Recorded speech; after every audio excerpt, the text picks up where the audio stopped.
Officer, this boy cannot breathe. I need 30 more seconds. Just 30 seconds to get these doors closed and get him to the hospital. That's all I'm asking. Time's up. The call came in at 11:42 on a bright, deceptively calm Tuesday. Pediatric patient, male, approximately 7 years old, respiratory distress, severe. Kevin's heart rate kicked up a notch, the familiar surge of adrenaline that every paramedic knows. It wasn't a panic, but a switch flipping. The casual conversation with his partner, Sarah, about weekend plans evaporated. The world narrowed to the voice on the radio and the mission ahead. He was Kevin Thompson, 33 years old, 6 years on the job, and he was good at it. His hands were steady, his mind a steel trap of protocols and procedures. In the controlled chaos of saving lives, he found his purpose. He gunned the engine of Ambulance 73, the powerful diesel roaring to life. Sarah was already navigating, her voice a calm counterpoint to the wailing siren as they sliced through midday traffic. 3 minutes out, Kevin! He didn't reply. His focus, absolute. His knuckles were white on the steering wheel, not from tension, but from concentration. He visualized the scene, a frantic parent, a terrified child, and the invisible enemy constricting a small airway. He was already running through the checklist in his head. Check the scene for safety, primary assessment, airway, breathing, circulation, get a baseline set of vitals. What was the patient's history? Any known allergies? It was a mental dance he'd performed 1,000 times. They arrived at a quiet suburban street lined with neatly manicured lawns. But the calm was shattered by the sight of a woman, her face a mask of pure terror, waving frantically from the porch of a modest blue house.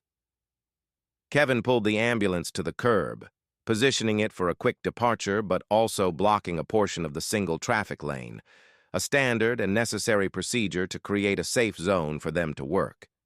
He and Sarah were out before the engine was fully off, grabbing the primary bag and the portable oxygen. Inside, the scene was exactly what he had pictured, only worse. A little boy, maybe 8, sat on the sofa, hunched forward in the classic tripod position, his small hands braced on his knees, fighting for every single breath. His face was pale, his lips tinged with a terrifying shade of blue, cyanosis.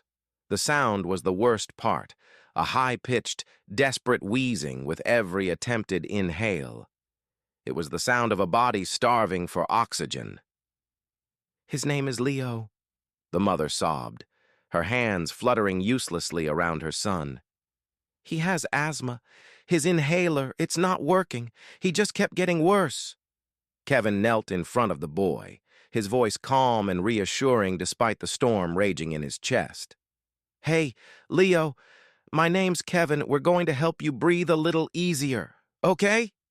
The boy could only manage a weak, wide-eyed nod, his chest heaving violently. Sarah was already taking his vitals. Heart rate 140, respiratory rate 45, SpO2 is down to 88%, she announced, her voice clipped and professional. The numbers confirmed the visual. This was a severe, potentially life-threatening asthma attack.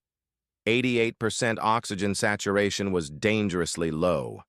They needed to act, and they needed to act now.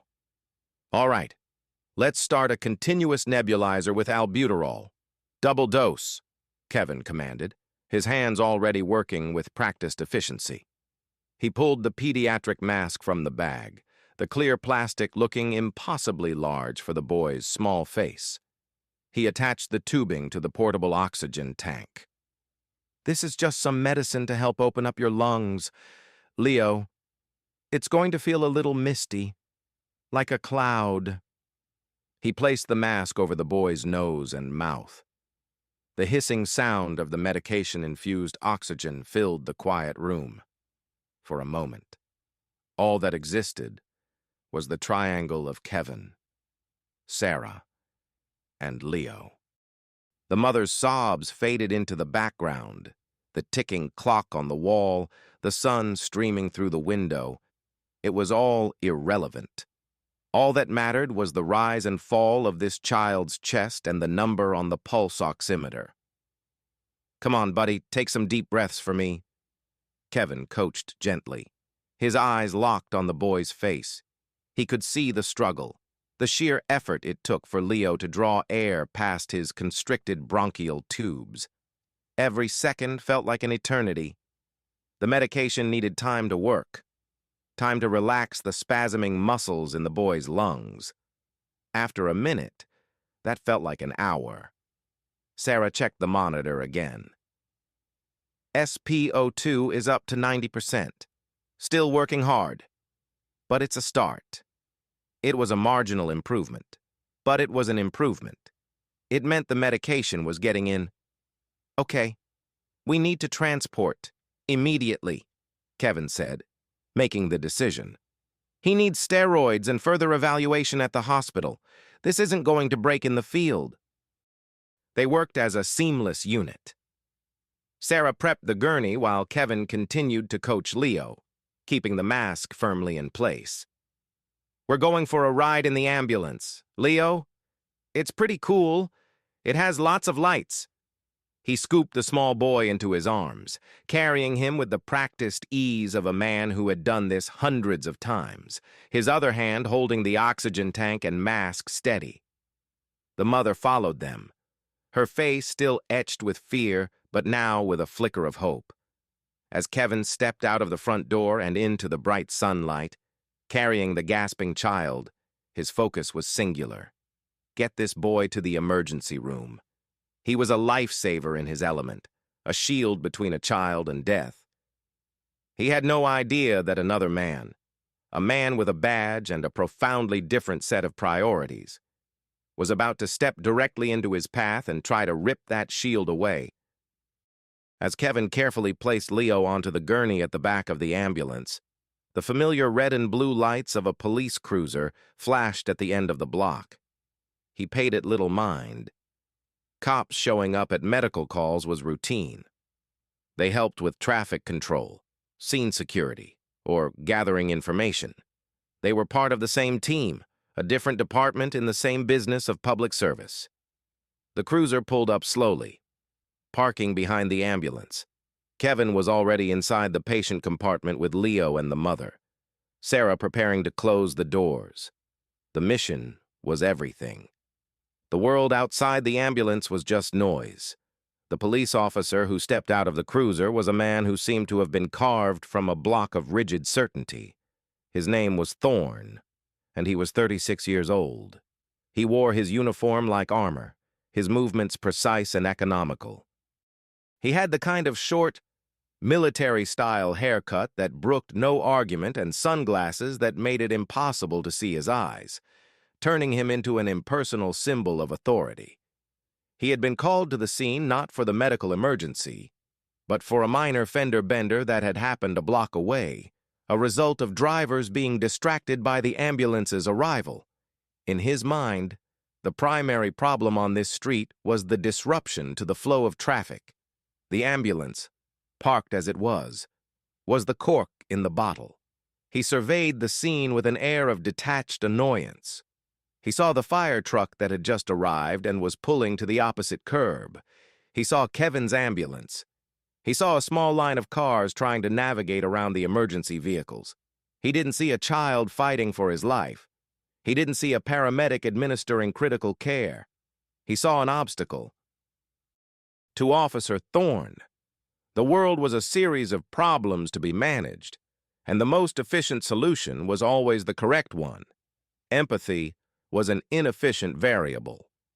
Kevin, inside the ambulance, was focused on Leo. The boy's breathing was still labored, the wheezing a terrifying soundtrack to the unfolding drama. "Let's get a line started. Sarah," he said, reaching for an IV kit. "Just in case, let's not take any chances."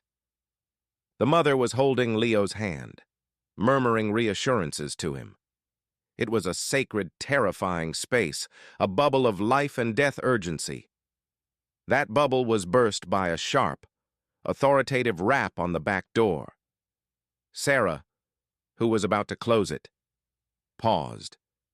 Officer Thorne stood there, his hand resting on his duty belt. He didn't ask what was wrong. He didn't ask if they needed help. He issued a directive. "You need to move this truck," he said, his voice flat. "You're blocking the lane. I need to clear this street." Sarah, a paramedic with a decade of experience, was taken aback. "We have a critical pediatric patient. Officer," she explained, gesturing with her head toward the interior. "We're leaving for the hospital in just a minute." Thorne glanced past her, his gaze sweeping over the scene inside without any sign of comprehension or concern. He saw a kid with a mask on, a woman crying, and a paramedic fiddling with some equipment. It didn't register as an emergency to him. It registered as a delay. "The fire truck is here," he stated, as if that solved the problem. "They can handle it. I need this lane open. Move the ambulance. Now!" Kevin overheard the exchange, and a spike of disbelief shot through him. He leaned toward the door. "Sir, this boy is in severe respiratory distress. I can't move. We are about to transport. It's a 5-minute drive to the ER." He made sure to keep his voice level, professional. Cops could be arrogant. It was part of the landscape. Usually, a simple explanation was enough to make them understand. But Officer Thorne was not a man who liked being explained to. He interpreted information not as context, but as an argument.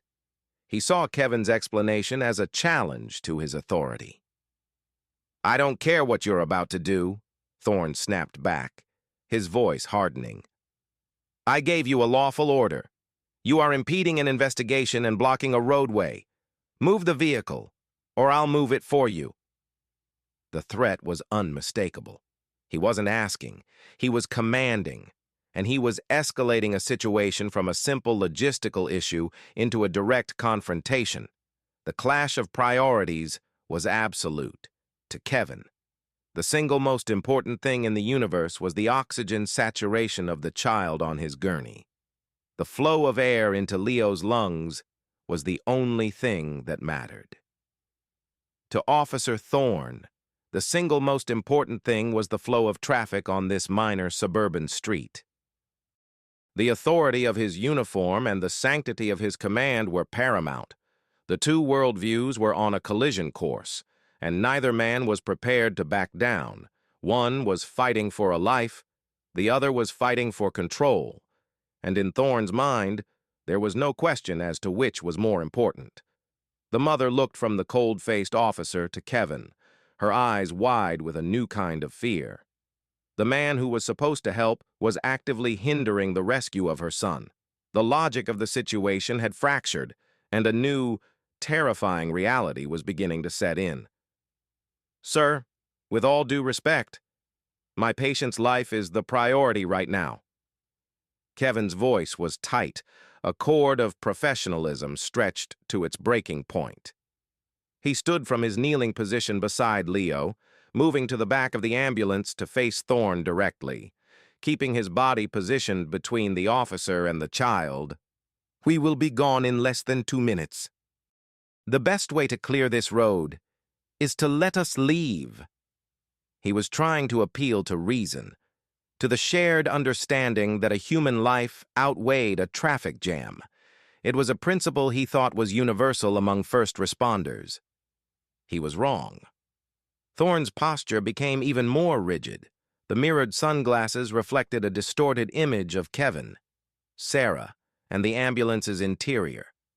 It was like talking to a wall. "That's not what I told you to do," Thorne said, his voice low and menacing. "I told you to move.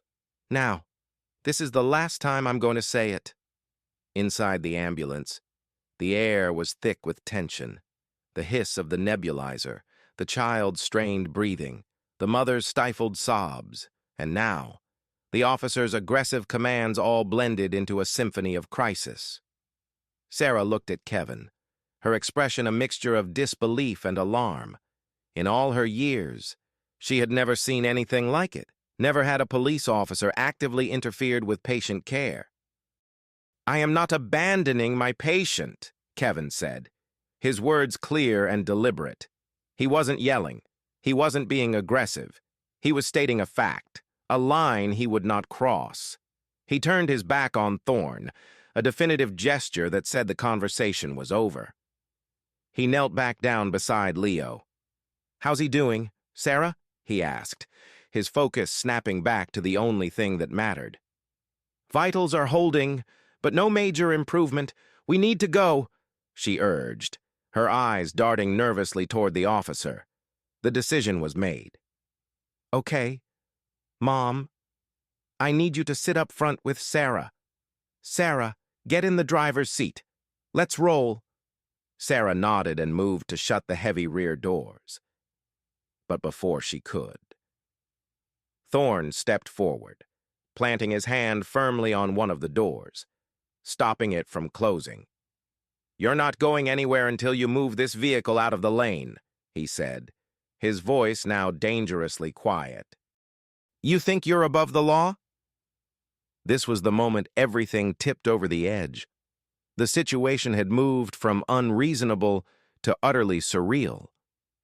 Kevin stood up again, his 6-foot frame filling the back of the ambulance, a cold fury, different from the hot adrenaline of the medical call, began to simmer beneath his calm exterior. "Officer," he said, trying one last time, "this boy cannot breathe. I need 30 more seconds, just 30 seconds to get these doors closed and get him to the hospital. That's all I'm asking."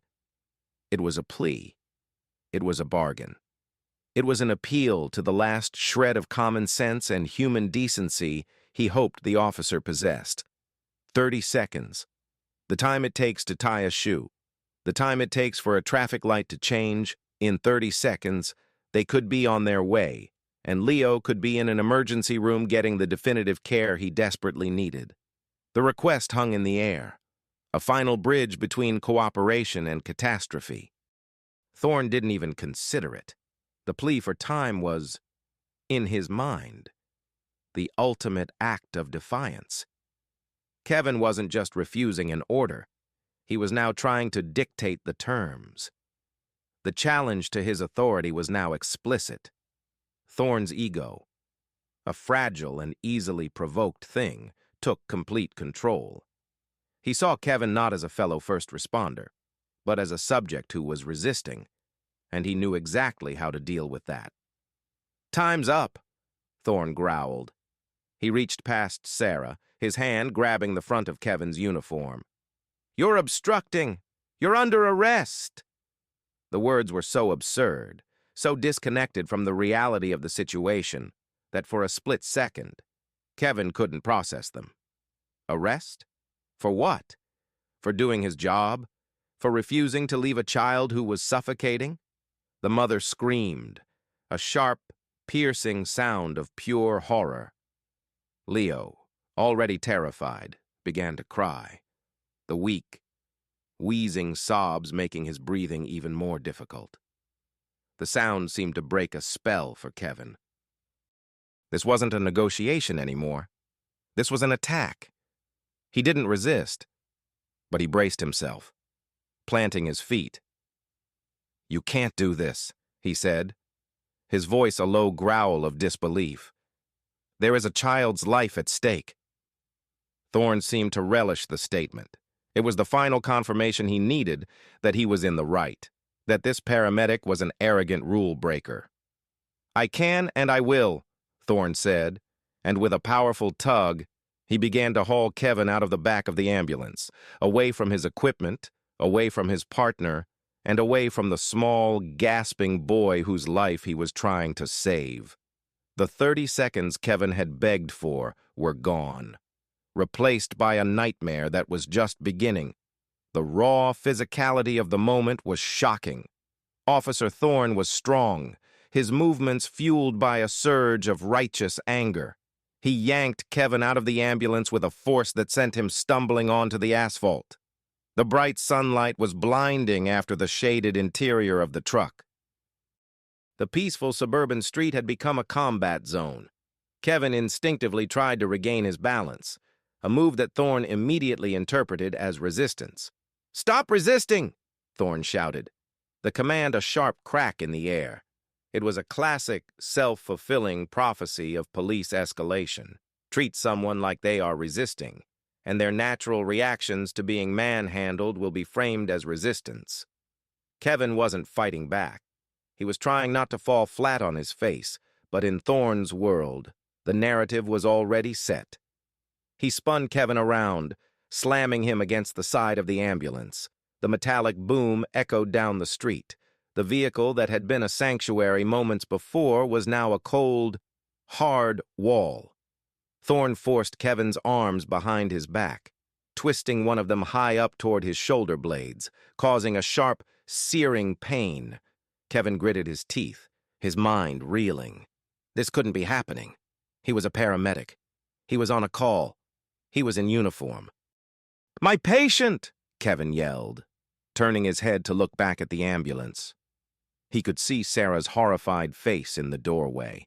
He could see the mother, who had scrambled out after him, her phone now in her hand, her thumb swiping frantically to activate the camera. And he could hear Leo, his wheezing cries now escalating into panicked gasps. The arrest wasn't just an assault on him, it was a direct threat to the child's life. Thorne ignored his pleas.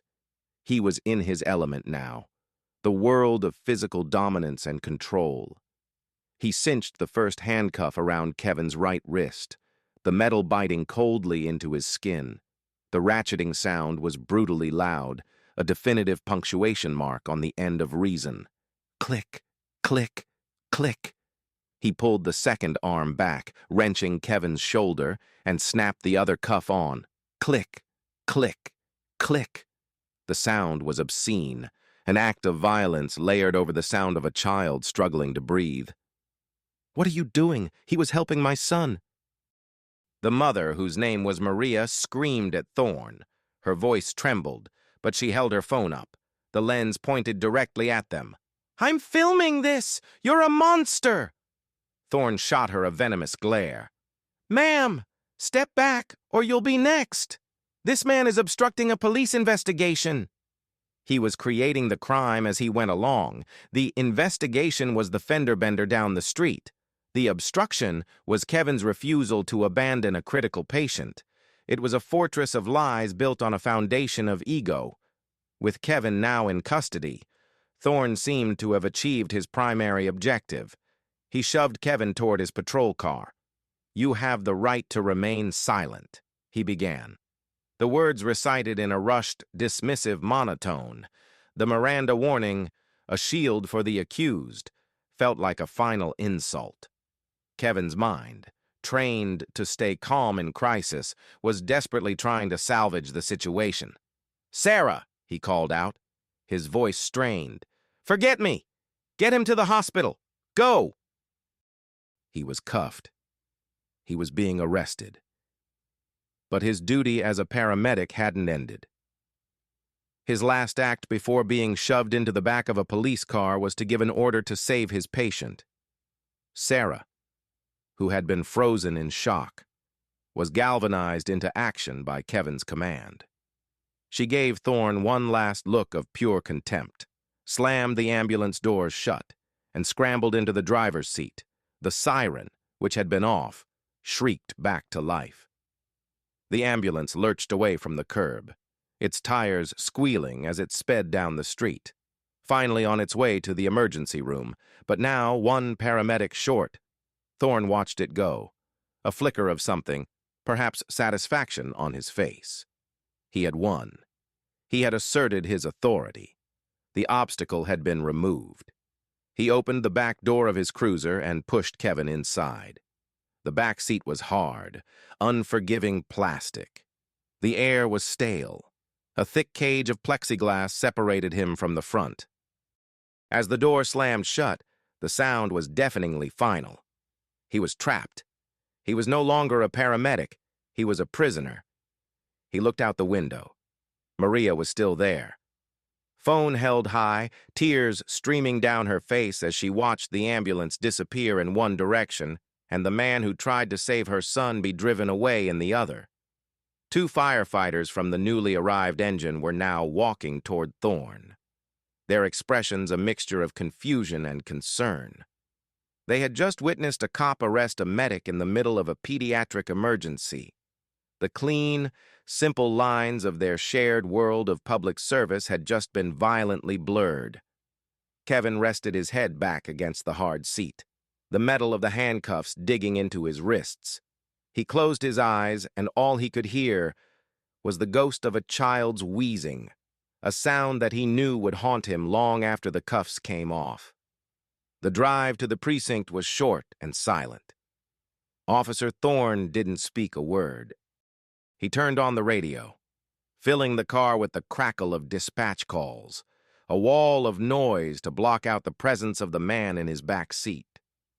Kevin remained still, his mind a whirlwind. He replayed the encounter over and over. What could he have done differently?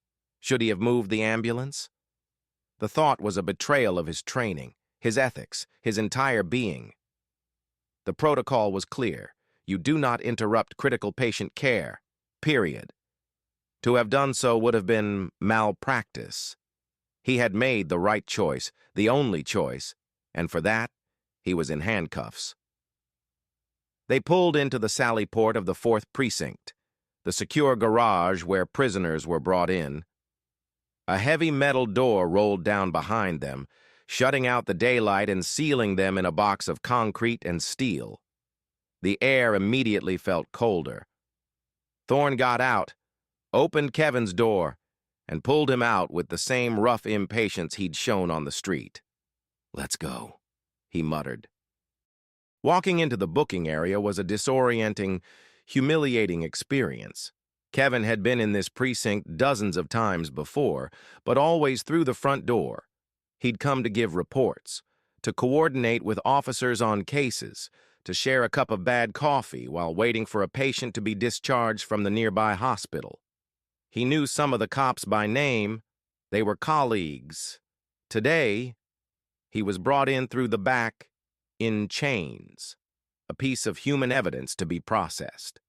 The booking desk was a high counter presided over by a tired-looking sergeant with a thick mustache and a nameplate that read, Bryant. He looked up from his computer, his eyes betraying a deep, weary cynicism. "What have you got, Thorne?" he asked, his tone suggesting he was already expecting a story. "Got a paramedic here who thinks he's above the law," Thorne announced, his voice filled with a self-satisfied bravado. He shoved Kevin forward toward the counter. "Obstructing an investigation, refusing a lawful order, had to take him into custody." Sergeant Bryant looked from Thorne to Kevin. He took in the paramedic uniform, the clear markings of the city's EMS service. His eyes narrowed slightly. This wasn't the usual drunk and disorderly or petty thief. This was different. "A medic?" Bryant asked, a note of skepticism in his voice. "What happened?" "I was clearing a scene," Thorne began, launching into his version of events, a narrative scrubbed of all context and nuance. "He had his truck blocking the only lane of traffic. I gave him a direct, lawful order to move it. He refused multiple times, became belligerent. I had no choice but to effect an arrest for obstruction." Every word was a careful, deliberate lie of omission. He didn't mention the child. He didn't mention the respiratory distress. He didn't mention that Kevin was actively treating a patient. Kevin listened, a cold knot of dread forming in his stomach. The official story was being written right in front of him, and it bore no resemblance to the truth. "That's not what happened," Kevin said, his voice quiet but firm. "I had a pediatric patient in respiratory failure. I was administering life-saving care. I asked for 30 seconds. Bryant looked at Kevin, then back at Thorne. "Was there a patient?" "Thorne." Thorne waved a dismissive hand. "The fire department was on scene. They could have handled it. This guy had an attitude problem. He thought his job was more important than mine. It was a stunning admission of the ego at the heart of the conflict, but Thorne delivered it as if it were a point in his favor. Sergeant Bryant's expression didn't change, but something in his eyes shifted. He'd been a cop for 25 years.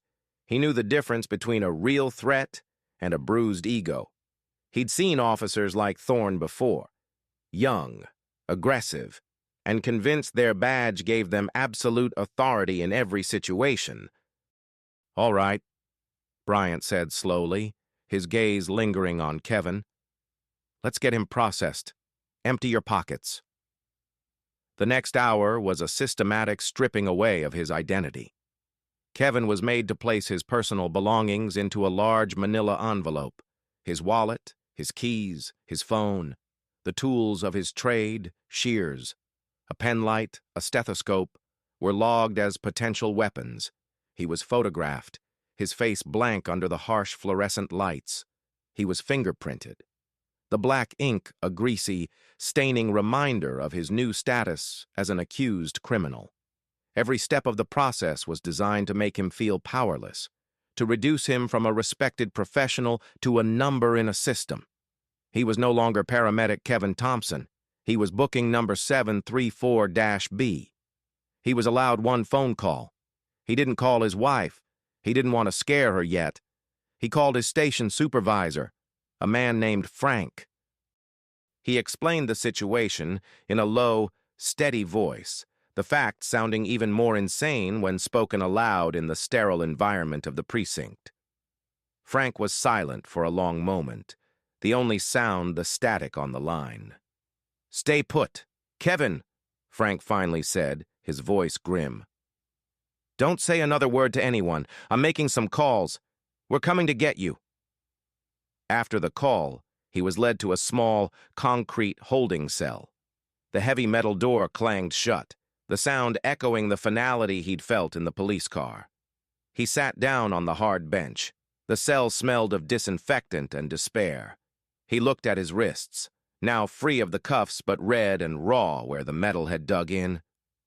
Just an hour ago, he was using those hands to hold an oxygen mask on a child's face. Now, he was a criminal, locked in a cage, waiting for someone to come and prove he was not who Officer Thorne said he was. The injustice of it was a physical weight, pressing down on him, making it hard to breathe. While Kevin sat in the cold silence of his holding cell, Officer Thorne was at a computer terminal in the main bullpen, meticulously crafting his official narrative. He typed out the incident report, a document that would become the cornerstone of the department's defense. It was a masterclass in subjective, self-serving police language. Every sentence was designed to portray him as a patient, professional officer faced with an irrational and aggressive subject. He described Kevin's ambulance as improperly parked, creating a public safety hazard by completely obstructing the roadway. He omitted the fact that this was standard procedure for creating a safe working zone at an emergency. He wrote that he politely requested the operator, later identified as Kevin Thompson, to clear the lane. He characterized Kevin's explanation about the critical patient as argumentative and dismissive of police authority. The plea for 30 seconds was twisted into a defiant challenge. The subject stated he would not comply and continued to impede my investigation. He painted Kevin's stance in the back of the ambulance as taking an aggressive posture, puffing out his chest in a clear attempt to intimidate this officer, and the arrest itself was described with clinical detachment. When the subject physically resisted attempts to de-escalate, I was forced to use a standard armbar takedown to safely effect the arrest. The subject was secured in handcuffs without further incident. He printed the report, the warm paper feeling like a vindication in his hands. This was the official record. This was the truth, as far as the system was concerned. He walked it over to Sergeant Bryant's desk. Bryant read it, his expression unreadable. He'd seen 1,000 reports like this, reports that sanitized a messy reality, that justified questionable actions. He tapped the paper with his finger. "You're sure about this? Thorne? The aggressive posture?" "Absolutely. Sarge," Thorne said without a hint of hesitation. "The guy was out of control. A real loose cannon. Lucky I was there to get things sorted out." Thorne was confident. He knew how the system worked. A cop's report was gospel, especially when it was one cop's word against a civilian's, and in this context, a paramedic was essentially a civilian. The blue wall of silence, that unspoken code where officers protect their own, was already rising around him, brick by invisible brick.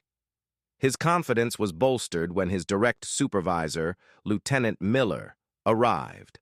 Miller was a man cut from the same cloth as Thorne, a firm believer in assertive policing and unwavering support for his officers. He read the report and clapped Thorne on the shoulder. "Good work, Thorne," Miller said. "Can't have these other services thinking they can just do whatever they want. It's our scene. We control it." The narrative was solidifying. It was no longer about a sick child or a paramedic's duty. It was about jurisdiction, authority, and control. It was about the police maintaining their position at the top of the first responder hierarchy. In their minds, Kevin was an upstart who needed to be put in his place.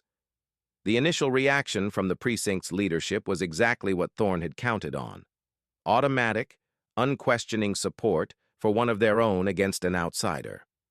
Meanwhile, Kevin's supervisor, Frank, had arrived at the precinct along with a union representative. They were met with a wall of official procedure and bureaucratic indifference. They demanded to see Kevin. They were told he was being processed. They asked to see the incident report. They were told it wasn't available for release. Lieutenant Miller met them in the lobby, his arms crossed, his expression a mask of unhelpful authority. "Your man interfered with a police officer," Miller stated flatly. "He was arrested. He'll be released when the booking process is complete. That's all I have for you." Frank, a burly man who had seen it all in his 30 years with EMS, felt his blood boil. "He was working on a kid who couldn't breathe. Lieutenant, your officer assaulted my paramedic while he was performing his duties." "That's not what the report says," Miller countered coolly. "According to the officer on the scene, your man was the aggressor. The wall was impenetrable. The system was closing ranks, protecting itself. The official report, a work of strategic fiction, was now the accepted reality. The department was preparing to stand behind Thorne, to defend his actions as justified and necessary. They had the report. They had the chain of command. They had the power of the badge. They believed they had everything they needed to crush this complaint and make the problem, Kevin, go away. They had no idea that a frantic mother with a smartphone was about to hand Kevin the one thing that could tear that wall down: objective, undeniable proof. Kevin was finally released from the holding cell after 4 agonizing hours. The charges were obstructing governmental administration and resisting arrest, a pair of vague, catch-all offenses often used to legitimize questionable arrests. His supervisor, Frank, was waiting for him in the lobby, his face a thundercloud of controlled rage. He handed Kevin his personal belongings and a bottle of water. "Don't you say a word. Kev, let's just get out of here," Frank muttered, steering him toward the exit. Stepping back out into the daylight felt like surfacing from a deep, dark dive. Kevin blinked, disoriented. His uniform was rumpled, his wrists were chafed, and a deep, bone-weary exhaustion had settled over him. The anger was still there, but it was now overlaid with a profound sense of helplessness. It had been his word against theirs, and he had lost. The system had already chosen a side. As they walked toward Frank's car, a woman rushed toward them, calling his name. "Mr. Thompson, Kevin." It was Maria, the mother of the little boy, Leo. Her eyes were red-rimmed from crying, but her face was set with a fierce determination. "I am so sorry for what happened to you," she said, her voice thick with emotion. Is Leo okay?" Kevin asked, his own ordeal momentarily forgotten. It was the first question he had. "He's okay," she said, a wave of relief washing over her face. "They gave him steroids and more breathing treatments at the hospital. He's stable. They're keeping him overnight for observation. But he's okay. Thanks to you." She reached out and squeezed his arm. "You saved him. And that monster arrested you for it." Her gratitude was a balm on his raw nerves. But it was what she said next that changed everything. "I didn't know what to do," she said, pulling out her phone. "I called the hospital to check on Leo, and then I came here. I told them at the front desk what happened, that they had arrested the wrong person. They didn't listen. But I have this." She tapped the screen of her phone and held it up. The video started to play. It was shaky, filmed from a low angle, but it was brutally clear.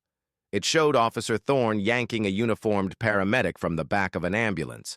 It captured Kevin's stumble, and Thorne slamming him against the truck. It recorded the officer's shouted commands of "stop resisting," while Kevin was making no move to resist at all. Most importantly, it captured the audio. It picked up Kevin's desperate plea. "My patient! I asked for 30 seconds!" And it picked up Maria's own voice, screaming, "What are you doing? He was helping my son!" Kevin watched the 2-minute clip, his own assault playing out on a tiny screen. Seeing it from an outside perspective was surreal. He looked like a victim, not an aggressor. Thorne looked like a bully, not a peacekeeper. The video didn't show an aggressive posture or belligerent behavior from him. It showed exactly what had happened, an abuse of power. "I sent a copy to my email. I saved it to the cloud. I won't let them delete this," Maria said, her voice trembling with conviction. "Whatever you need, I will be your witness. I will tell everyone what he did." Frank stared at the phone, his mouth agape. He looked at Kevin, and for the first time since this nightmare began, he saw a glimmer of hope. "This is it. Kev," he said, his voice low, "this is the whole damn thing." The police had their report, a document built of words that could be twisted and reinterpreted. But this was video. This was light and sound. It was objective reality. That evening, after a long and difficult conversation with his wife, Kevin sat at his kitchen table. The union would provide a lawyer, a decent one who would probably get the charges dropped and maybe get him an apology. But an apology felt grotesquely insufficient. What Thorne did wasn't just wrong. It felt like a violation of something sacred. He had put a child's life at risk to satisfy his own ego. He had used his badge as a weapon against another public servant. If he could do this to a uniformed paramedic in broad daylight, what was he doing to regular people in the dark? The thought solidified into a resolve. This couldn't just be about getting the charges dropped. This had to be about accountability. Frank had given him the number of a lawyer, not a union lawyer who specialized in plea bargains, but a civil rights attorney known for taking on police departments and winning. Her name was Diana Sterling. She was described as a lioness who didn't just fight cases, she dismantled them, piece by piece, until the truth was the only thing left standing. With the video from a terrified mother as his shield and a simmering fire for justice in his gut, Kevin picked up the phone. He was no longer just a victim. He was about to become a plaintiff. He was going to fight back, not just for himself, but for every person who had ever been on the wrong side of Officer Thorne's badge. Diana Sterling's office was not what Kevin had expected. It was a small, unassuming space in a modest downtown building, filled with leaning towers of legal files and the faint smell of old paper and strong coffee. But the woman herself was formidable. She was in her late 40s, with sharp, intelligent eyes that seemed to see right through you. She listened to Kevin's story without interruption, her expression neutral. When he finished, she had him play Maria's cell phone video. She watched it 3 times in a row. Her focus absolute. "They charged you with obstruction and resisting," she stated, more a confirmation than a question. Kevin nodded. "And the official report, which I can already picture in my head, will say you were aggressive, uncooperative, and a threat to officer safety?" "That's what they're saying," Kevin confirmed. Diana leaned back in her chair, a slow, dangerous smile playing on her lips. "Good," she said. "They're arrogant. Arrogance makes them sloppy." She stood up and walked to a large whiteboard covered in diagrams and notes from other cases. "Mr. Thompson, Kevin, what happened to you is not just an injustice. It's a clear violation of your civil rights under the 4th and 14th Amendments. This wasn't a lawful arrest. It was an assault and a kidnapping by a man wearing a costume paid for by the taxpayers." Her words were a validation of everything he felt. She wasn't just talking about legal strategy. She was speaking the language of moral outrage. "The charges against you will be dropped," she continued, her voice radiating confidence. "A prosecutor would have to be an idiot to take this to court with that video in evidence, but that's not the end of it. That's the beginning. Dropping the charges is them trying to sweep this under the rug. We're not going to let them. We're going to sue." She explained the plan. They would file a Section 1983 lawsuit in federal court. It was a specific type of lawsuit used to hold government officials accountable for civil rights violations. They would name Officer Thorne as the primary defendant, but they would also name the city and the police department. "We sue the city because we're going to argue that this isn't just one bad apple," she explained, tapping the whiteboard. "This is a systemic problem. We're going to argue that the department has a history of failing to train, supervise, and discipline its officers, creating a culture where bullies like Thorne are allowed to flourish. That's how we get real change. You hit them where it hurts, their budget and their public image." 2 weeks later, just as Diana had predicted, the district attorney's office formally dropped all criminal charges against Kevin, citing insufficient evidence.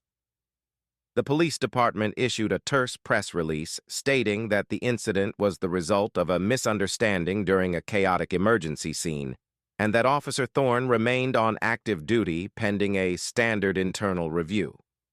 It was a classic non-apology, an attempt to bury the story. They were too late. The very next day, Diana Sterling held a press conference, with Kevin and a visibly nervous Maria standing beside her. She announced the filing of a multi-million-dollar federal lawsuit against Officer Daniel Thorne and the city of Northwood. She played Maria's video for the assembled reporters. It was an explosive moment. The footage, now clear and projected on a large screen, was damning. The local news channels led with it that evening. The story was no longer a minor local incident. It was a burgeoning scandal. The city's response was swift and defensive. They hired a high-powered law firm that specialized in defending municipalities against police misconduct suits. Their official legal response was a blanket denial of all allegations. They claimed Officer Thorne's actions were reasonable and necessary under the circumstances. They asserted the doctrine of qualified immunity, a legal shield that makes it incredibly difficult to sue government officials. Arguing that Thorne had not violated any clearly established law, the battle lines were drawn. On one side was Kevin, his attorney, and a 2-minute cell phone video. On the other was the full weight of the city's legal machinery, the police union, and a system designed to protect itself. The department publicly stood by Thorne, portraying him as a dedicated officer being unfairly targeted. Privately, however, the lawsuit sent shockwaves through the precinct. An internal affairs investigation was now unavoidable, but it would be a slow, guarded process. Kevin returned to work, but things were different. Some of his fellow paramedics treated him like a hero.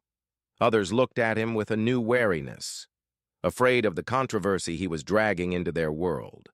The cops he encountered on calls were either overly polite or coldly distant.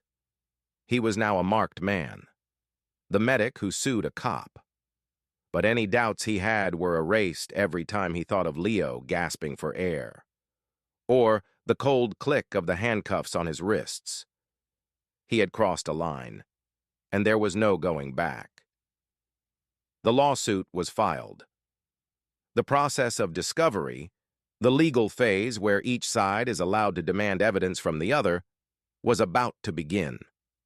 Diana Sterling was about to ask for one thing in particular: Officer Thorne's complete, unredacted personnel file. She suspected it would tell a story that the city very much wanted to keep hidden. The legal process moved at a glacial pace, a deliberate strategy by the city's lawyers to wear Kevin and Diana down. They filed motions to dismiss. They delayed handing over documents. They fought every request. But Diana Sterling was relentless. She was a bulldog, and she had her teeth clamped firmly on the city's ankle. After months of legal wrangling and a sternly worded order from a federal judge, a large, heavy box arrived at her office. It contained Officer Daniel Thorne's complete personnel file, spanning his 7-year career. Diana and her small team of paralegals spent the next week poring over the documents. What they found was not just a smoking gun, it was a blazing inferno. The official commendations and positive performance reviews were there, but they were a thin veneer over a dark and deeply troubling history. There were no fewer than 9 citizen complaints filed against Officer Thorne. 9 instances where members of the public had been so mistreated that they had taken the time to go to the precinct and file a formal grievance. The pattern was sickeningly consistent. 5 of the complaints were for excessive force during arrests for minor infractions like loitering or arguing back. 4 were for illegal searches and verbal abuse, and, most tellingly, 8 of the 9 complainants were Black or Hispanic men. Thorne wasn't just an officer with an attitude problem, he was a predator who targeted minorities. One incident stood out. A 22-year-old black college student had been arrested for resisting arrest after Thorne stopped him for walking suspiciously in a predominantly white neighborhood. The student claimed Thorne had thrown him against his car and searched him without cause, all while making racially charged comments. Another complaint came from a Latino construction worker who was pulled over for a broken taillight and ended up being charged with obstruction for questioning why Thorne was trying to search his entire vehicle. In every single one of these 9 cases, the outcome was the same. The internal affairs investigation had concluded that the complaint was unsubstantiated. Thorne's version of events, documented in his self-serving reports, was always taken as fact. The citizen's word was dismissed. He had never been disciplined. He had never been reprimanded. He had never even been formally retrained. The system hadn't just failed to stop him, it had actively enabled him. Each unsubstantiated finding was a green light, a silent message that his behavior was acceptable. "This is it," Diana said, her voice a low hum of controlled fury as she spread the files across her conference table. "This is our Monell claim. This is how we prove the city is liable." A Monell claim is a legal argument that a civil rights violation was not just the act of a single rogue employee, but the result of an official policy, custom, or practice of the municipality. The pattern of ignored complaints was the proof. It was the custom. The city's custom was to look the other way when Officer Thorne brutalized minorities. The personnel file also contained a psychological evaluation conducted when Thorne first joined the force. The psychologist had noted that Thorne displayed a rigid worldview, difficulty with perceived challenges to his authority, and a tendency toward binary thinking. In a chillingly prescient note, the report concluded, "This candidate will be an effective officer in clear-cut situations, but may struggle with nuance and de-escalation, especially when his authority is questioned, requires close supervision." He had never received that close supervision. Instead, he had been rewarded. He was on the fast track for a promotion to sergeant. The department saw his aggression not as a liability, but as a sign of being a proactive, no-nonsense cop. Diana's team began the painstaking work of tracking down the 9 previous complainants. Most were hesitant to get involved, scared of police retaliation, but 2 of them, the college student and the construction worker, agreed to talk. Their stories mirrored Kevin's experience with terrifying precision, the sudden escalation, the trumped-up charges, the feeling of utter powerlessness. They had tried to fight back, but without a viral video or a high-powered attorney, their voices had been silenced by the system. The lawsuit was no longer just about Kevin's wrongful arrest. It had become a vessel for all the other complaints that had been swept under the rug. It was about a pattern of abuse that had been allowed to fester for years within the Northwood Police Department.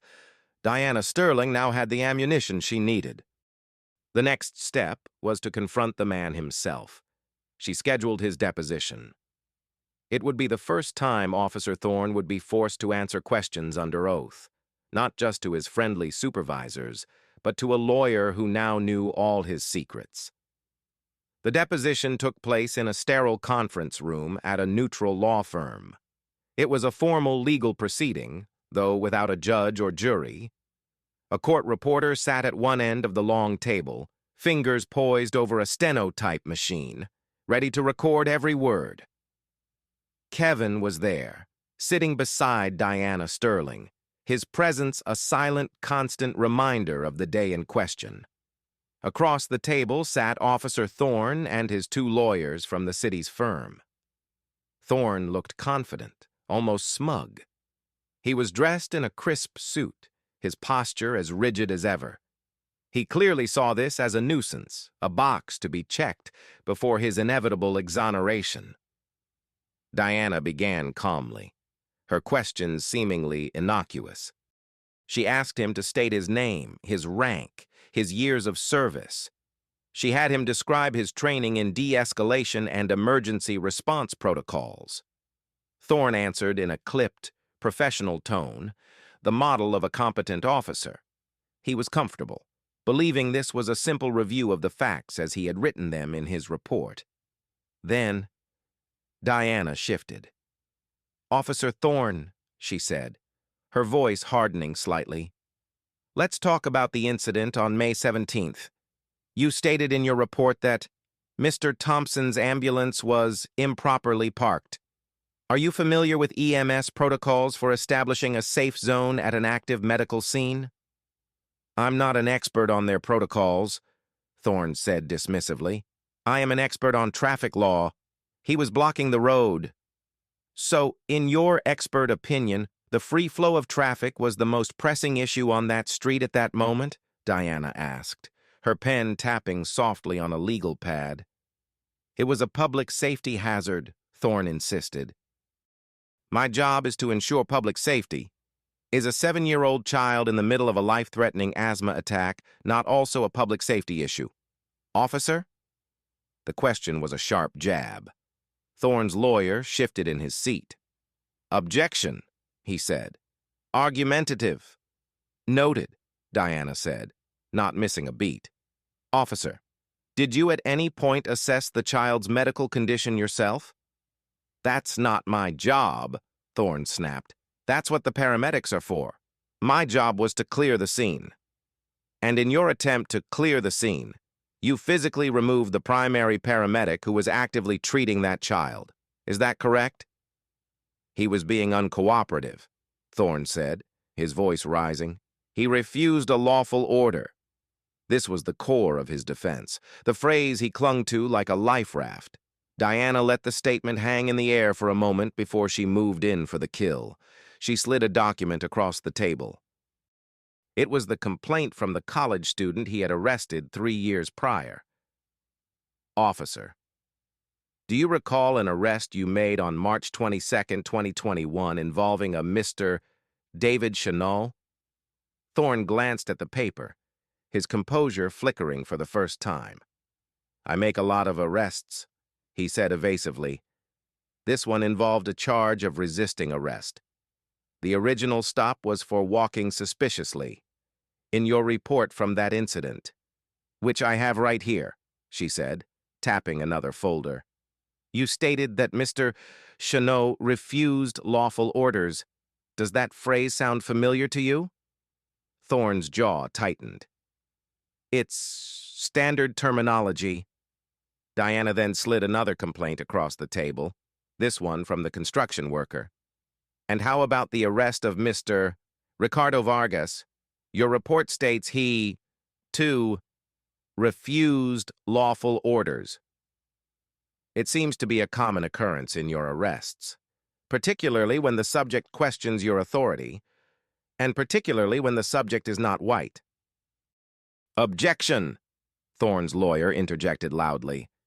Counsel is badgering the witness and making unsubstantiated accusations. I'm establishing a pattern. Counselor, Diana shot back coolly. She turned her attention back to Thorne, whose face was now flushed with anger. Officer, let's go back to the day you arrested my client. Did you believe he was a real paramedic? Of course I did, Thorne scoffed.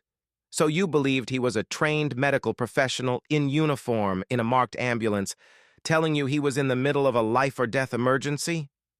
He was making excuses, Thorne insisted, his voice cracking with frustration. People like that. They always have an excuse. They think the rules don't apply to them. The phrase hung in the air. People like that. It was the slip Diana had been waiting for. It was subtle, but in a courtroom, it would be devastating. It was a window into his bias. What kind of people are those, Officer Thorne? Diana asked softly. Thorne realized his mistake. He stammered. I mean, people who don't respect the law, people who don't respect police officers. But the damage was done. The court reporter's fingers had captured it. Throughout the rest of the 4-hour deposition, Thorne was on the defensive, his arrogance curdling into angry paranoia. Diana expertly used his own reports and the prior complaints to corner him again and again, exposing inconsistencies and highlighting his reflexive aggression. By the time it was over, Thorne's carefully constructed image of a professional officer had been shattered. He was revealed as a bully with a badge, a man whose fragile ego was more important than a child's life. Kevin left the deposition feeling a sense of grim satisfaction. The lies were beginning to unravel. The truth was finally starting to fight its way to the surface. A week after the deposition, a package containing a USB drive was delivered to the city's top investigative journalist. There was no return address. The journalist plugged it into her computer and found a single video file, the cell phone footage of Kevin's arrest, crisp and clear. 2 hours later, the video was the lead story on the evening news, and by midnight, it had gone viral online. The city had successfully kept the footage under wraps for months, burying it under legal motions and protective orders. But someone, likely a disillusioned clerk in the city attorney's office or even a cop in the precinct who was disgusted by Thorne's behavior, had leaked it. And with that leak, the court of public opinion was officially in session. The reaction was immediate and visceral. People who had only read the sanitized headlines about a misunderstanding were now confronted with the raw, ugly reality. They saw a uniformed paramedic being slammed against his own ambulance. They heard a mother's desperate screams. They heard Kevin plead for just 30 seconds to save a child. And they saw Officer Thorne, a figure of pure, unadulterated aggression, slapping handcuffs on a man who was trying to do his job. The video was a perfect storm of outrage. It wasn't just about police brutality. It was about an attack on a universally respected profession. Everyone understood what a paramedic did. They were the people you called on the worst day of your life. The idea of a police officer actively preventing one from saving a child was beyond the pale. It offended a basic, primal sense of right and wrong. The police department's Facebook page was flooded with angry comments. The city hall's phone lines were jammed with furious callers demanding Thorne be fired. Local activist groups organized a protest outside the 4th Precinct. The crowd, a diverse mix of citizens, off-duty paramedics, nurses in their scrubs, and even a few firefighters. They carried signs that read, "Heroes don't handcuff heroes, and saving lives is not obstruction." The pressure was immense. The mayor, who had previously stayed silent on the issue, was forced to hold a press conference. He offered platitudes about a full and thorough investigation and urged the public to let the legal process play out. But the words rang hollow. The public had seen the video. They had already reached their verdict. The leak fundamentally changed the dynamic of the lawsuit. It was no longer a quiet legal dispute playing out in sealed documents and private depositions. It was now a major public scandal. The city's lawyers, who had been confident in their strategy of delay and denial, were now in crisis mode. Their client, the city, was taking a massive hit to its reputation. The narrative was out of their control. For Kevin, the viral video was both a vindication and a burden. Suddenly, his face was everywhere. Strangers would stop him in the grocery store to shake his hand and thank him. His story became a symbol for a larger debate about police accountability. He was uncomfortable with the spotlight, but he understood its power. "It's not about me," he told a reporter in a brief, impromptu interview. "It's about making sure this doesn't happen to anyone else. A first responder's only priority should be the patient, period." Inside the police department, the video caused a schism. While the leadership and the union publicly maintained their support for Thorne, many rank-and-file officers were privately appalled. They saw Thorne's actions as a betrayal of their mission, an embarrassment to the badge. The blue wall was beginning to show cracks. Sergeant Bryant, the booking sergeant who had first expressed skepticism, was quietly relieved. The video confirmed what his gut had told him all along. The city's lawyers, seeing the writing on the wall, floated a lowball settlement offer to Diana Sterling, hoping to make the problem go away quietly. Diana laughed when she saw the number. "They think they can put this fire out with a teacup of water," she told Kevin. "They still don't get it. This isn't about money, it's about justice." She rejected the offer immediately. There would be no quiet settlement. There would be a public trial. The stage was set for a final, dramatic confrontation, not just in a conference room, but in a federal courtroom in front of a jury of their peers. The trial began on a crisp autumn morning in the United States District Court. The building itself was imposing, a modern temple of justice built of glass and granite. The media presence was intense, with news vans lining the street outside. Kevin felt a knot of anxiety in his stomach as he walked up the steps. Diana Sterling at his side. He wore a simple, dark suit, a stark contrast to the paramedic's uniform he had worn on the day that had changed his life. The first week of the trial was dedicated to jury selection, a meticulous process known as voir dire. This, Diana had explained to him, was one of the most critical phases of the entire case. It wasn't about finding a jury that was biased in their favor, but about weeding out those who were incurably biased against them. The city's lawyers, a team of 3 polished, expensive-looking attorneys, were looking for a specific type of juror. They wanted people who were instinctively pro-law enforcement, people who believed that you should never question a police officer, people who saw the world in black and white. They asked questions like, "Do you believe police officers have a difficult and dangerous job? And would you be more inclined to believe the testimony of a police officer over that of a civilian?" Diana, on the other hand, was looking for the opposite. She wanted thinkers. She wanted people with a healthy skepticism of authority, people who could understand nuance, people who valued empathy. Her questions were more subtle. Have you ever been in a situation where you felt someone in a position of power was not listening to you? She asked the pool of potential jurors. Do you believe it's possible for a person to be a good person and still make a terrible mistake in their job? How do you feel when you see flashing lights in your rearview mirror? She carefully observed not just their answers, but their body language, their hesitations, the way they interacted with the other jurors.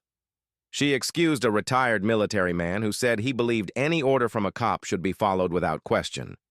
She dismissed a woman who expressed a strong, negative view of lawsuits against the city. The city's lawyers, in turn, used their strikes to remove a young social worker, a college professor, and a man who had a Black Lives Matter bumper sticker on his car. It was a strategic chess match, each side trying to sculpt a jury that would be receptive to their narrative. After 3 long days, they had their panel, 12 jurors and 2 alternates.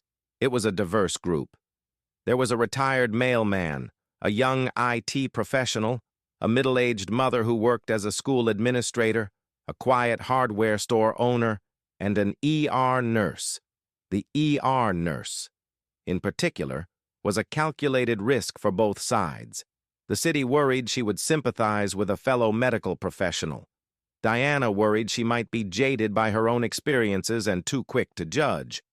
But the nurse had a calm, no-nonsense demeanor that Diana found appealing. She seemed like someone who would focus on the facts. As the jury was sworn in, Kevin looked at their faces. These 12 strangers would hold his life, his reputation, and his future in their hands. They were a cross-section of the community he had sworn to serve. He had to trust that they would see the truth. The trial began with opening statements. The city's lead attorney went first. He painted Officer Thorne as a hero, a diligent cop who was trying to manage a chaotic scene and was met with inexplicable defiance from an uncooperative paramedic. He argued that Thorne's actions were justified and necessary to maintain order and officer safety. He framed the lawsuit as an opportunistic money grab by a disgruntled employee. Then it was Diana's turn. She walked slowly to the lectern, made eye contact with the jury, and began to speak. Her voice was calm but powerful. "This is not a case about a chaotic scene," she said. "This is a case about a choice. The choice Officer Daniel Thorne made when he decided that his ego was more important than the life of a child. This is a case about an abuse of power. A man who used his badge not as a shield to protect, but as a weapon to dominate. Over the next week, you will see the evidence, you will hear from the witnesses, and you will see, with your own eyes, the moment a public servant became a public menace." She paused, letting the words sink in. "And you will be asked to hold him, and the city that enabled him, accountable." The battle for the hearts and minds of the jury had officially begun. Diana Sterling's first witness was Maria, Leo's mother. She walked to the witness stand, her hands clasped tightly in front of her. She was visibly nervous, but when Diana began her questioning, her voice grew stronger, fueled by a mother's conviction. Diana had her walk the jury through the morning of the incident, painting a vivid picture of the terror she felt, watching her son struggle to breathe. "It was the worst sound I've ever heard," Maria said, her voice cracking. "It was like he was drowning, but there was no water. Every breath was a fight." She described the overwhelming relief she felt when Kevin and Sarah arrived. "He was so calm," she said, looking over at Kevin. "He knelt down and talked to my son, not like a patient, but like a person. He told him he was going to help him. I felt like we were safe. Then Diana had her describe the arrival of Officer Thorne. "He was angry," Maria said, struggling for the right word. "He didn't ask about Leo. He didn't ask if we needed anything. He just wanted the truck moved. It was like we were an inconvenience to him." Her testimony became more emotional as she recounted Thorne's escalating aggression. "Mr. Thompson begged him. He said, 'Just 30 seconds.' He was pleading for 30 seconds to save my son's life. And this officer, he just didn't care." The courtroom was silent as Maria described the arrest, tears streaming down her face. "He threw him against the ambulance. He put his hands on a man who was trying to save my child," I thought. What kind of world is this? The person who is here to help is being arrested, and the person who is hurting us is the one with the gun and the badge. The city's lawyer tried to discredit her on cross-examination, suggesting she was too emotional to have a clear memory of the events, that her fear had clouded her judgment. "Ma'am, isn't it true you were panicking?" he asked condescendingly. "Yes, I was panicking," Maria retorted, her eyes flashing with anger. "My son was dying. Any mother would panic, but I know what I saw, and I filmed it." It was a powerful rebuttal that left the lawyer with nowhere to go. The next day, it was Kevin's turn to take the stand. Dressed in the same dark suit, he was a portrait of calm professionalism. Diana led him through his career, his training, and the events of that day. He spoke in a clear, steady voice, explaining the medical terminology and the critical nature of Leo's condition. He described the concept of the platinum 10 minutes in trauma care, the crucial window for getting a critical patient to the hospital. "Every decision I made that day was based on one single principle: the well-being of my patient," Kevin stated. "Moving the ambulance at that moment would have meant interrupting the continuous nebulizer treatment, delaying transport, and causing unnecessary stress to a child already in severe distress. It would have been a violation of my training and my oath." He recounted the confrontation with Thorne factually. Without hyperbole, he described asking for 30 seconds. He described being pulled from the ambulance and handcuffed. "I was terrified," Kevin admitted, his voice dropping slightly. "Not for myself. I was terrified for the boy I had been forced to leave behind." On cross-examination, the city's lawyer came at him hard. He tried to paint Kevin as an arrogant hothead who had a problem with authority. "Mr. Thompson, you believe your job is more important than a police officer's, don't you?" The lawyer sneered. "No, sir," Kevin replied calmly. "I believe our jobs are different. On that scene, my responsibility was the medical emergency. His was traffic. I believe a human life takes precedence over a traffic jam. I would hope you agree." The lawyer tried to twist his words. "So you admit you refused a lawful order from a police officer?" "I refused an unlawful order." Kevin corrected him gently. "An order that would have forced me to abandon my patient and commit medical malpractice. My duty was to my patient. I will stand by that decision every day of my life." His composure never broke. He answered every question with a quiet dignity and an unshakable belief in the rightness of his actions. He wasn't just a victim. He was a professional defending his professional ethics. The jury watched him intently. They saw a man who was not aggressive or defiant. They saw a man who had been placed in an impossible situation and had chosen to protect the most vulnerable person on the scene. The ER nurse on the jury nodded almost imperceptibly. She understood. The foundation of Thorne's defense, that Kevin had been the aggressor, was beginning to crumble under the weight of calm. Credible testimony. The climax of the trial arrived when Diana Sterling called her final witness, Officer Daniel Thorne. He walked to the stand with the same rigid confidence he had displayed at the deposition. He still believed in the power of his uniform, in the inherent authority of his word. He believed the jury would see a decorated police officer, not the bully from the cell phone video. He was wrong. Under his own lawyer's gentle questioning, Thorne recited the now familiar narrative. He was the calm professional. Kevin was the emotional, aggressive subject. The arrest was a regrettable but necessary action to restore order. He was smooth, practiced, and utterly believable if you hadn't seen any of the other evidence. Then, Diana rose to cross-examine. She approached the witness stand, a palpable tension filling the courtroom. "Officer Thorne," she began, "you testified that my client, Mr. Thompson, had an aggressive posture. Can you describe that for the jury?" "He was puffed up," Thorne said. "He was standing in a way that I, based on my training and experience, recognized as a pre-assault indicator." "I see," Diana said. "So you felt you were in danger?" "An officer must always be aware of potential danger," Thorne said piously. "Of course," Diana nodded. "So let's see this danger for ourselves." She turned to the large screen set up for the jury. "Your Honor, I would like to play Officer Thorne's body camera footage from the incident." The city's lawyer objected, but the judge overruled him.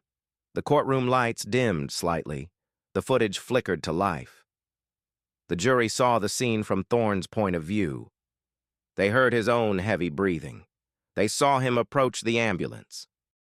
They heard his first command: "You need to move this truck." The footage was damning. It directly contradicted his testimony. Kevin wasn't puffed up. He wasn't aggressive. He was a paramedic trying to explain a medical crisis. The jury saw Kevin, through Thorne's own camera, pleading. "Sir, this boy is in severe respiratory distress." Diana played the clip of the arrest in slow motion. "Officer, is that the standard armbar takedown you described in your report?" she asked, as the video showed Thorne violently yanking Kevin from the ambulance. "Because it looks to me like you're simply assaulting a man who has his back turned to you." Thorne's composure began to crack. "The video doesn't show everything," he stammered. "It doesn't show his attitude." "Oh, I think it shows your attitude quite clearly, officer," Diana said cuttingly. She then produced the personnel files. She questioned him about the 9 prior complaints, about David Chanot, about Ricardo Vargas. Each time, Thorne gave the same answer. The complaint was unsubstantiated. 9 times. "Officer Thorne, you were accused of excessive force or bias, and 9 times. Your department said you did nothing wrong. Do you see a pattern here?" "The only pattern I see is that people don't like being arrested," Thorne sneered. It was his final, fatal mistake. The arrogance, the contempt for the public he was sworn to serve, was now on full display for the jury. But Diana had one last card to play. It was a detail her audio expert had enhanced from the bodycam footage, a comment Thorne had muttered under his breath as he was walking Kevin to the patrol car. She had the court clerk play the enhanced audio. The courtroom was dead silent. Over the sound of their footsteps on the pavement and Maria's distant sobs, Thorne's voice could be heard, a low, venomous whisper. "Fucking medic thinks he runs the show. Another affirmative action case. Probably." The racist, resentful statement echoed through the silent courtroom. It was the final, ugly piece of the puzzle. It laid bare the truth of Thorne's motivation. This was never about a traffic jam. It was about a white police officer feeling his authority challenged by a black man who he believed had no right to be in a position of power. It was the "people like that" comment from the deposition, now made brutally explicit. Thorne's face went white. His lawyer slumped in his chair, head in his hands. He had been caught. His lies, his racism, his ego, all of it exposed by the unblinking eye of his own camera. He sat there on the witness stand, no longer a confident officer of the law, but a small, petty man whose carefully constructed world had just been shattered into a million pieces. There was nothing left to say. His defense was not just broken, it was annihilated. The following day was for closing arguments. The city's attorney went first, but his heart wasn't in it. He knew the case was lost. The bodycam audio had been a death blow. He put forth a weak, meandering argument, claiming Thorne was a good officer who had a single bad day, that the unfortunate comment was made under stress and didn't reflect his character. He tried to downplay the severity of the incident, framing it as a simple disagreement that had escalated. The jury looked bored. They had already heard the truth. Then Diana Sterling rose and walked to the center of the courtroom, standing directly in front of the jury box. She didn't use a lectern. She didn't need notes. She spoke from the heart, her voice resonating with a quiet, righteous anger. "Ladies and gentlemen of the jury," she began, "for the past week, we have been in this courtroom talking about many things. We've talked about traffic laws, EMS protocols, and police procedures. But this case isn't about any of those things. This case is about a simple, fundamental truth. No one is above the law. Not me. Not you. And not a police officer with a badge and a gun." She turned and gestured toward Kevin. "This man, Kevin Thompson, is a hero. On May 17th, he was doing what he does every single day. He was saving a life. He was a shield, standing between a terrified little boy and a painful death. He was doing his job, and for that, he was assaulted, he was humiliated, and he was arrested." She then turned toward the empty witness stand where Thorne had sat. "And what was Officer Daniel Thorne doing? He wasn't saving a life, he wasn't protecting the public, he was protecting his own fragile ego. He saw a scene that he didn't control, and he saw a black paramedic who refused to bow to his authority, and he couldn't stand it. He saw a nuisance, not a medical emergency. He heard a challenge, not a plea for 30 seconds. Diana walked closer to the jury box, her voice dropping to a more intimate level. "The defense wants you to believe this was a bad day. Let's be clear. This wasn't a bad day. This was a pattern. You heard about the 9 prior complaints, 9 other times. Officer Thorne used his badge to bully and intimidate citizens. 9 other times. The city looked the other way, sending a clear message to Officer Thorne. This behavior is acceptable. His actions that day were not an aberration.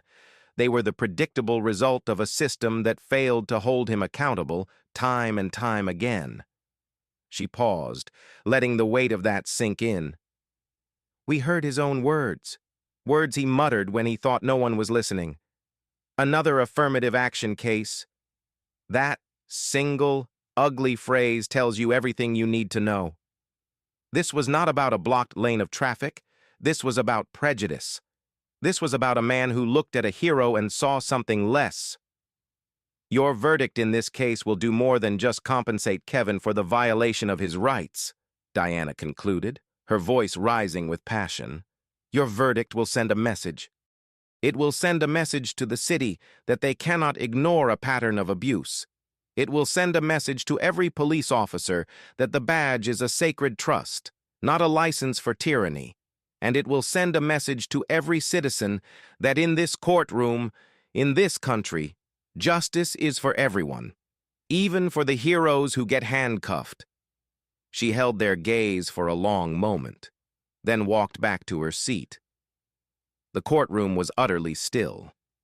There were no more arguments to be made. The evidence had been presented. The stories had been told. The judge gave his final instructions to the jury, and they filed out of the courtroom to begin their deliberations. Kevin sat at the plaintiff's table, his hands clasped together. He had done everything he could. He had told his truth. Now, All he could do was wait. The wait was excruciating. Every minute felt like an hour. Kevin, Diana, and his wife sat in the near-empty courtroom, making small talk that did nothing to break the tension. The city's legal team paced in the hallway. The jury had been out for just over 3 hours when the bailiff came in and announced, "We have a verdict." Kevin's heart hammered against his ribs. This was it, the culmination of a year-long nightmare. The 12 jurors filed back into the box, their faces grim and unreadable. They refused to make eye contact with either table, a fact that sent a fresh wave of anxiety through Kevin. The court clerk took the verdict form from the foreperson, a woman who worked as the school administrator. Her hand was trembling slightly. In the matter of Kevin Thompson versus Officer Daniel Thorne and the city of Northwood, the clerk began, her voice formal and loud in the silent room. On the claim of false arrest, we the jury find for the plaintiff, Kevin Thompson. A quiet gasp went through the courtroom. Kevin felt his wife's hand squeeze his so tightly it hurt. On the claim of excessive force, we the jury find for the plaintiff, Kevin Thompson. Another wave of relief. On the claim of malicious prosecution, we the jury find for the plaintiff, Kevin Thompson. Tears began to well in Kevin's eyes. He had won. They had believed him. And on the claim against the city of Northwood for maintaining a policy or custom that enabled these violations, the clerk continued, we the jury find for the plaintiff, Kevin Thompson. This was the biggest victory of all. They hadn't just held Thorne accountable. They had held the entire system accountable. The clerk then moved to the final page of the form. We will now read the damages awarded by the jury. For compensatory damages, for pain, suffering, and emotional distress, we award the plaintiff, Kevin Thompson, the sum of $4.9 million. The number was stunning. A wave of murmurs swept through the public gallery. The city's lawyer looked like he had been punched in the gut, but the jury wasn't finished. Furthermore, the clerk read, her voice ringing with authority, for punitive damages against Officer Daniel Thorne, intended to punish the defendant and deter future conduct, we award the plaintiff the sum of $10 million. $14.9 million. The amount was staggering, a thunderclap that echoed through the city. It was a complete and total repudiation of Thorne and the police department. It was more than a verdict. It was a revolution. Kevin dropped his head into his hands and sobbed, not from sadness, but from the overwhelming, crushing weight of a year's worth of injustice finally being lifted from his shoulders. Diana put a hand on his back, her own eyes shining with tears. They had done it. The fallout was immediate. Officer Thorne was fired the next day. The police chief announced his resignation a week later. The mayor, facing a full-blown political crisis, pledged a top-to-bottom reform of the police department's internal affairs and disciplinary systems, with a new civilian oversight board to be established. The verdict didn't just bring justice for Kevin. It forced a reckoning that the city had avoided for decades. The story of Officer Thorne is a cautionary tale, but to simply label him a monster is to miss the more unsettling truth. His actions didn't spring from a vacuum. They were nurtured in the fertile soil of a fragile ego, a deep-seated racial bias, and a professional culture that taught him that his authority was absolute. Thorne likely joined the force with a desire to impose order on a chaotic world, but his rigid, binary thinking, cops versus civilians, order versus chaos, compliance versus resistance, left no room for nuance. When he encountered Kevin, a competent, calm black professional operating with an authority that rivaled his own, the authority to save a life, it created a cognitive dissonance he couldn't handle. Kevin's refusal to comply wasn't just a challenge to an order. It was a challenge to Thorne's entire worldview and his place within it. His aggression was the desperate lashing out of a man terrified of losing control. Could this have been avoided? If Kevin had been white, would Thorne have listened to his plea? Almost certainly. The racial animus revealed in his body cam mutterings was the poison that infected the entire interaction. What if Kevin had immediately moved the ambulance, potentially harming the child? He would have avoided arrest, but he would have betrayed his oath, a psychic wound far deeper than any injustice. The heartbreaking truth is that Kevin did everything right. He was professional. He was calm. He put his patient first. In a just world, that would have been enough. His story is a chilling reminder that for some, acting with integrity is not a shield, but a trigger for those who see your very existence as an act of defiance. The only better protection would have been a system that had identified and removed Thorne long before he ever crossed Kevin's path. The verdict provided accountability. But the real victory is in the change that follows. The money Kevin received was used to establish a foundation that provides legal support for other first responders who face retaliation for upholding their ethical duties. It also funds community de-escalation training programs, trying to build the bridges that Thorne so eagerly burned. This story ends with a verdict, but it leaves us with a question. We rightfully celebrate the jury's decision, but justice shouldn't require a viral video, a brilliant lawyer, and a multi-million-dollar lawsuit. It should be the default. It should be the system working as intended, not a system corrected by a spectacular failure. What do you think is the most effective way to ensure accountability for law enforcement? Was the $14.9 million verdict the right amount to send a message? Let me know your thoughts in the comments below. And if you believe in the power of truth, please subscribe and share this story.